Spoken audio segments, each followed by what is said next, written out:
murder in Joliet.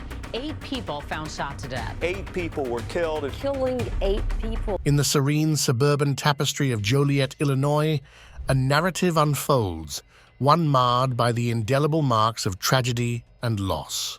Before we delve into the heart of the Joliet tragedy, let us first chart the course of events that precipitated this profound community mourning.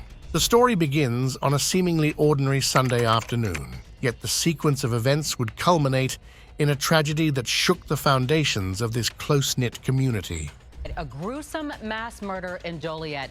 8 people found shot to death. Now, it happened on the west side, just a couple of blocks from Joliet West High School. The suspect tonight still on the loose. Nate Rogers is in Joliet.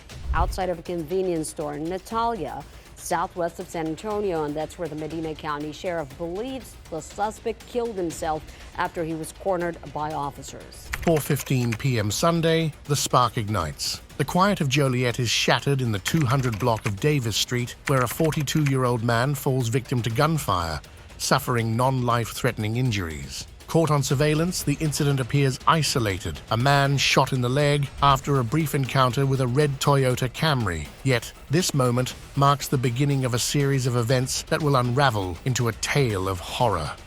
I've been a policeman 29 years. This is probably the worst crime scene I've ever been associated with. The motive unclear, but police say Nance knows the victims, and one of the homes is Nance's last known address. The bodies discovered after that residence was placed under police surveillance, following 2 shootings on Sunday, including that one caught on video.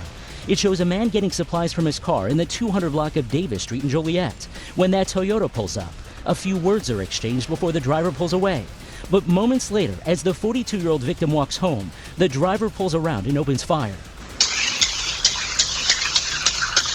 Curtis Ellis, a neighbor, reflects the community's shock, underscoring the randomness and proximity of violence that could touch anyone. Shortly after, the violence spreads. The narrative takes a darker turn. Will County Deputy Sheriff Dan Jungles reports another shooting at 5 Pheasant Run Lane. I've been a policeman 29 years. This is probably the worst crime scene I've ever been associated with.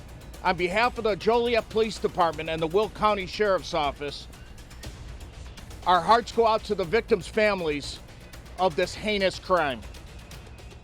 We will do everything in our power here at the Joliet Police Department to bring the person responsible for this to justice. Here, Toyosi Bakara, a 28-year-old man with dreams of a life in Will County, is found with a fatal gunshot wound to the head. Though seemingly unrelated, Bakara's death is a foreboding link in the chain of events connected to Romeo Nance. At midnight, the hunt intensifies. Law enforcement, piecing together the chaos of the day. We're in the 2200 block of West Acres Road.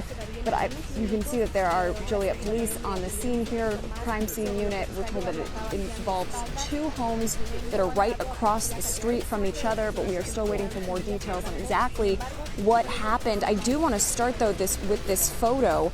Joliet police said they are looking for a man named Romeo Nance, who they believe is driving a red Toyota Camry with the license plate Q730412, and police say his car. Curtis Ellis is the victim's neighbor.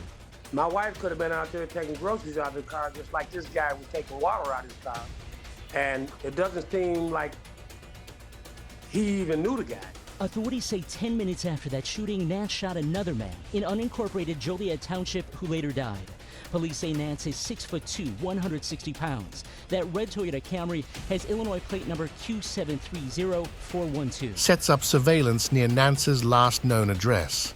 The night passes with an eerie quiet, a silent prelude to the discovery that would reveal the full extent of the tragedy. The next day, a grim discovery. The silence breaks. Deputies, finding signs of violence outside Nance's home, enter to discover a scene of unimaginable horror. 2 people, a 47-year-old woman and a 35-year-old man, lie fatally shot. The investigation expands, leading to a second home where 5 more victims are found, all shot to death. Among them are Nance's family members, painting a grim picture of a family destroyed from within. The suspect and his demise. Continuing to follow breaking news, we are learning more about a deadly shooting spree in Joliet. Yeah, tonight, new details about the search for the suspect as well. WGN's Courtney Spinelli live at the scene with what we have learned. Courtney. Yeah, good evening to you both. Within the last hour, police have now confirmed 7 people were found shot to death inside of 2 homes here on West Acres Road in Joliet. The suspect they believe to be responsible for these crimes, also wanted in connection to 2 separate shootings, including one that was deadly yesterday, also in Joliet, for a total of 8 people killed and another injured. Here's what we know so far.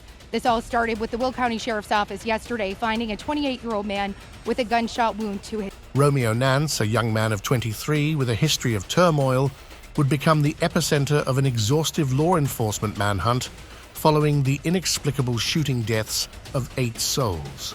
His journey culminated in a confrontation in Texas, ending with a self-inflicted act of finality miles away from where his spree began. The crimes that shocked Joliet. In Joliet, the discovery of 7 bodies in 2 homes shocked the community. The violence involving the perpetrator's family deeply affected the town, the victims and their legacy. In the shadow of the Joliet tragedy, we remember those whose lives were abruptly silenced, leaving behind a community forever altered. Sad to just walking out on a Sunday and you can't even go to your car without getting shot. This after police claim Nance shot and killed members of his family on West Acres Road, about 10 minutes away. Inside one home, police found 4 females, ages 14, 16, 20, and 38, and one man, 31 years old. Across the street, they found a 35-year-old man and a 47-year-old woman, all of them shot and killed. A 3-year-old boy was originally unaccounted for. Police found him at a relative's home nearby. At the last stop police claim Nance made before leaving Joliet to flee to Texas, we're told he shot and killed 28-year-old Toyosi Bakari, who was originally from Nigeria. He is not believed to be related to Nance at all. This guy wasn't messing around just shooting at people. He was trying to kill people. Tameka Nance, 47 years old, was the suspect's mother. Christine Esters, 38 years old, was the suspect's aunt. William Esters II, 35 years old, was the suspect's uncle. Joshua Nance, 31 years old, was the suspect's brother. Alexandria Nance, 20 years old, was the suspect's sister. 2 teen girls, 16 and 14, were also sisters of the suspect. The investigation and response. Authorities quickly responded with local police, the Will County Sheriff's Office, and the FBI working together. Despite their efforts, the motive for the shootings remains unclear, leaving unanswered questions, reflections, and reckoning. Joliet's community begins the process of healing, remembering the victims as a call to action to prevent future tragedies. This event prompts a broader reflection on societal issues and the need for proactive measures against violence.